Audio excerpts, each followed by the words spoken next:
Have you bought a used car with low mileage, breaking down within weeks, spending thousands to fix it? The odometer is worthless. There is no way to validate it. It tells us how far the car has traveled, but no engine history.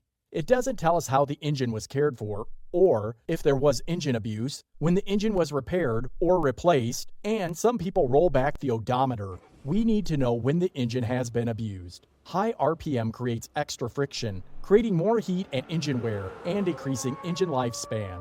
Engines with more revolutions have more wear and tear, right? So let's count engine revolutions. My grandma has been driving the same car forever and never breaks down. The car has high mileage, but I know the engine still runs like new. And some cars idle longer than others, like taxis. And most go 250,000 miles before having engine trouble. So if more revolutions don't always equal more engine wear, then counting revolutions isn't good enough. We need to know how the revolutions are placed. If we timestamp and record every engine revolution, we could display them on a graph and not only determine engine revolution count, but also how the revolutions were placed and at what time, and even determine the RPM. But what we need is a simple number on the dash to indicate potential engine wear so we can determine raced and abused engines quickly. That's when I realized total engine revolutions divided by total distance traveled creates average revolutions per mile. Car 1 drives 2 hours at 55 miles per hour for 110 miles, averaging 1,900 RPMs. 1,900 times 120 minutes equals 228,000 revolutions divided by 110 miles equals 2,072 average revolutions per mile. Car 2 drives 2 hours at 80 miles per hour for 160 miles, averaging 4,200 RPM. 4,200 times 122 minutes equals 504,000 revolutions divided by 160 miles is 3,150 average revolutions per mile.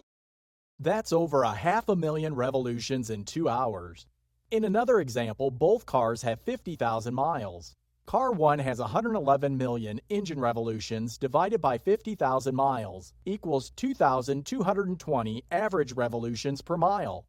Car 2 has 198 million engine revolutions divided by 50,000 miles is 3,960 average revolutions per mile.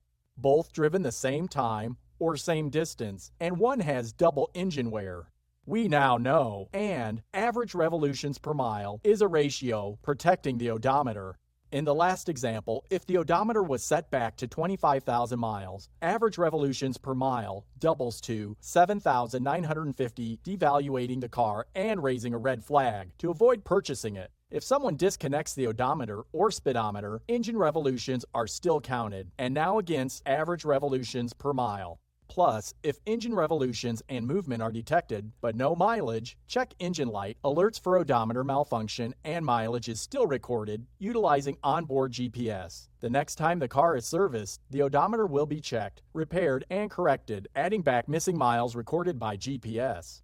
All data is uploaded to a website that allows us to divide the distance traveled by time, so we can determine speed. A car that has traveled 1 mile in 1 minute is going 60 miles per hour. We can also determine gear. A car going 20 miles per hour at 7,000 RPM must be in first gear, identifying both engine and transmission abuse. So anyone can determine engine wear by a number or go online to view full engine and transmission history for any period in recorded history.